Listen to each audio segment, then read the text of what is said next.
What's up mga kababayan? News that matters here. Dito sa video natin ngayon ay ating panonoorin o pakikinggan si Attorney Trixie Angeles. Hindi pinalagpas ng taong bayan itong pagiging walang imik, no, ni President Bongbong Marcos sa mga nangyayari sa ating bansa. Na bakit nga naman ang daming issue, ang daming krimen, ang daming mga problema tulad ng pagtaas ng presyo ng bilihin, sa agrikultura at marami pang iba, bakit nga naman walang salita itong si Junior pagdating sa mga ito na iniinsulto na nga no na tinatawag di umunong bangag, polboronic, tila'y walang talab sa kanya. Kaya hindi maiwasang sabihin ng taong bayan na tila'y walang presidente sa ating bansa. Pero bago lahat mga kababayan, huwag niyo po sana nakalimutang mag-like at subscribe para updated ka sa mga uploads ko araw-araw. At yun na nga no mga kababayan, dagdag pa rito na kapag ito'y ini-interview, napakalayo di umano ng mga sagot nito sa mga tanong. Kung kaya naman ang wika na nakararami di umano, baka totoo nga ang balita na sumisinghot di umano ito ng pinagbabawal na gamot. Naku naman po. Kung kaya naman hindi ko na patatagalin pa, ito na ang buong video. Bad actor. Itong inaccessibility ng presidente is also indicative na hindi nila kaya yung mga umaangat na issues. That's the biggest revelation of all. Is that the reason they keep away is because not only can they not, kumbaga, not only are there so many issues, but they are incapable of coming up with a plausible answer for these issues. Correct. Ulitin ko. Maraming issue. Pero yung presidente hindi nagpapa-interview. Wala siyang spokes. Wala man lang ang ginagawa minsan ng thank you kay Benchmark Nabs. Minsan-minsan naglalabas ng press statement ang PCO, ngunit hindi naman parate. At minsan napipilitan lang sila dahil sa sobra ng controversial ng mga sinasabi.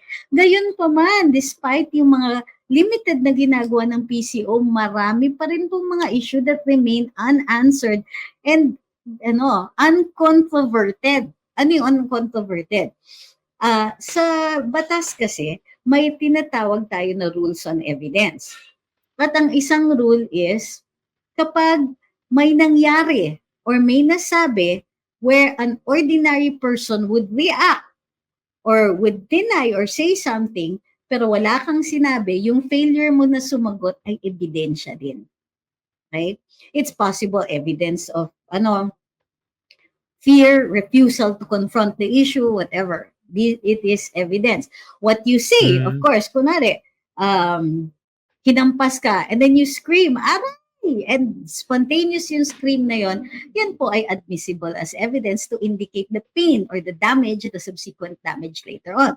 Pag hindi rin sila nagsalita, ebidensya din yon. So in this case, bakit hindi man lang umaaray ang presidente? Bakit hindi man lang siya righteously indignant? Bakit hindi siya nagagalit? Okay, ano yung sinabi? Tinatawag minsan siya na B. Bangag. Okay? He is being called all of these names. Inaakusahan siya even by ordinary citizens sa social media.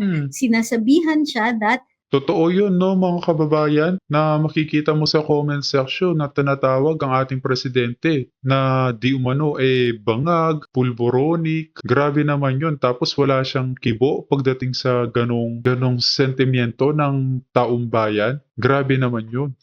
He is in such a state of mind as it would normally be indicative for a person who is involved in illicit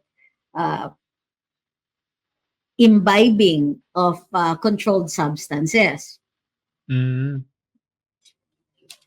Okay. So, yeah. Sabi ni Ma'am Queen C, kapag wala ng teleprompter, utal-utal na siya. And isa pa pala ito na napansin ng ordinaryong mamamayan. Ang mga speeches niya ay rarely spontaneous, nagbabasa lang siya. And sometimes, kahit yung nagbabasa lang siya. Ang pinakamatinding example ito dun sa launch ng Bagong Pilipinas. Diba, this is a big event for the administration. They put in money for the launch, nagkakot sila ng mga government employees para mag-attend, they pulled out all the stops. May bagong Pilipinas hymn, may bagong Pilipinas oath, may logo, may mga giveaways, may mga kung anik-anik. Pero he didn't seem to have his heart in it. So Correct. ano yan, parang itong ginagawa nila was really for show. And For show. they had a very... May news po ang Daily Tribune na magkaibang report ni Tariela at ni Admiral Balilo na nag-offer talaga ng tulong CCG sa mga ngisda. O isa pa yan. Sino ang nagsasagutan? Si Admiral Balilo at saka si Commodore Tariela. Now, bakit sila nagsasagutan? Pareho naman yata silang Philippine Coast Guard. It turns out na itong si Tariela ay hindi naman pala spokesperson ng Coast Guard. And his remarks are incendiary. Anong ibig sabihin ng incendiary? Nagpo-provoke. It provokes a reaction. It provokes, in fact, an angry reaction. Tapos, in this case, medyo masama pa because as a government official, you are required to be, honesty is part of the requirement of being a public official, and it is an administrative offense to be dishonest. So may pong administrative offense called dishonesty. So in this case na siya po ay nagbibigay ng interview pero nagbigay siya ng false na information or borderline false information kasi parang sinasabi niya wala naman ganoon yata. Wala naman yatang ganoon and so on. And so at the time na nagkakainitan dun sa area na yon. So what is he doing? He is inciting, 'di ba? Hindi ba considered incite? It might be, it's a stretch. Pero meron kasing krimen na tinatawag na inciting to war. Pag nag-uudyok ka sa mga tao na na sila ay mamasukan sa himagsikan. Sabi ni Aislinn, President Bongbong seems to be always unaware of what's going on. Diyos ko, buti pa yung estudyante nag-aaral sa recitation. Oo nga eh. Sabi ni Ferds, unang bungad pa lang niya sa bagong Pilipinas, bawal ang waldas. What? I understand your reaction. Oh my gosh. I apologize because I feel sneezy, if there's such a word. Pero, and then you notice dun sa last concert with Martin Rivera and all these people, pag nilapitan siya ng microphone para kumanta, give na give, di ba? Be my first lady. Ayan, tapos kahit si Sap, Anton, be my first lady. May mga ganyan-ganyan siya, may mga kanta, kulang na lang bumirit. And that's okay. Para sa akin, sure, hindi natin ipagkakait sa Pangulo or any of his official family or his actual family na to enjoy themselves once in a while, to have Pero, mas madalas siyang nakikita sa mga ganon. And it begs for an answer. It begs for clarification. Na kapag may mga ganito and people are concerned, they're worried. Ayan, tignan nyo, dito pa lang sa comment section, ang daming mga tao na nag-aalala tungkol dun sa state of peace. Tama. Magkakagyera ba? Nakakarinig tayo ng mga ng mga movement ng mga weapons. Nakakarinig tayo. Even Senator Amy was talking about missiles. Correct. They're talking about kumbaga arsenal build-ups. Nagpapasok daw ng mga ng armas. Particular na certain type of very very big missiles. On the American side, meron tayong naririnig on the Chinese side. Pero asa ng presidente, bakit hindi man lang siya sumasagot at hanggang ngayon hindi pa rin kinaklaro yan. Sabi ni Meme Child Divine Tarot Reads, daming warmongering. Isa pa yan. Tapos may mga tao na sa sobrang angas nila magsalita, akala mo ganado at game na pumasok sa isang himagsikan na hindi pa naman yata tayo ready for.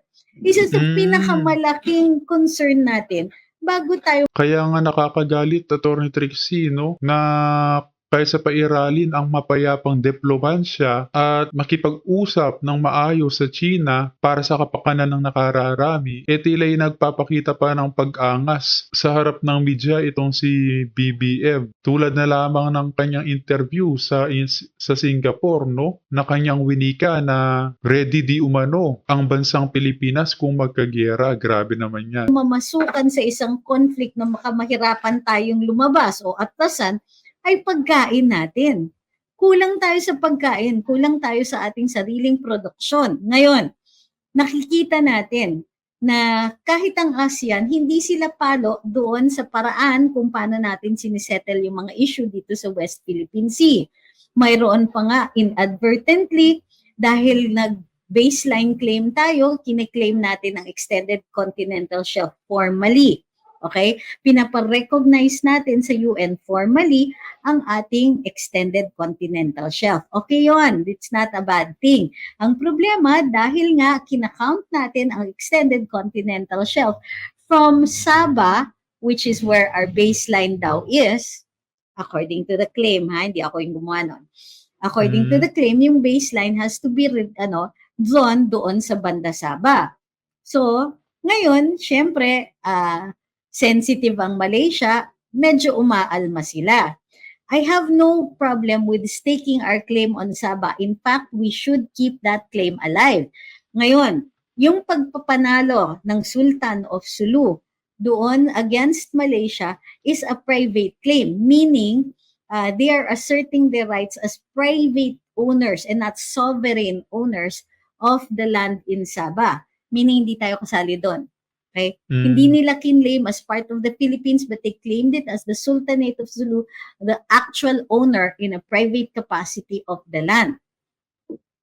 So yun, pwedeng hindi nga magkomento ang Malaysia, pero yung ating pag-draw ng baselines is an act of sovereignty. Which for us naman, ako, personally, I do truly believe that Sabah belongs to the Philippines, or this Sabah is part of the Philippines. Okay? Ano yan, historic title ang ating claim dyan, plus yun na nga in the concept of a private owner, yung Sultan of Sulu, but with our sovereignty over the sultanate, then we have another basis for our claim. On the other hand, ang Malaysia claims it under effective control, which is another type of territorial claim. Para sa akin, yes, by all means, we should claim and we should act like we are the owners of Sabah. But the timing is horribly wrong.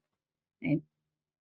Para sa akin, as that's one of the reasons, yun yung sinasabi ko dun sa mga impatient, na kailangan we deal with the issue of China's not incursions, kasi allowed naman ang incursions, yung pagtataboy ng China doon sa ating mga tropa, sa ating mga mangingisda doon sa area na yon. Wala silang karapatan mag-exclude. At dun sa Scarborough, lalo pa kasi traditional fishing grounds. At the same time, hindi rin tayo nagtataboy kasi hindi naman kasama dun sa EEZ ang right na magtaboy dun sa paggamit ng dagat. Maaari po ang freedom of navigation. But like I said, ang issue natin dito dun sa drawing nila ng pag-stake nila ng kanilang form, ng ating formal recognition of our extended continental shelf, yung timing.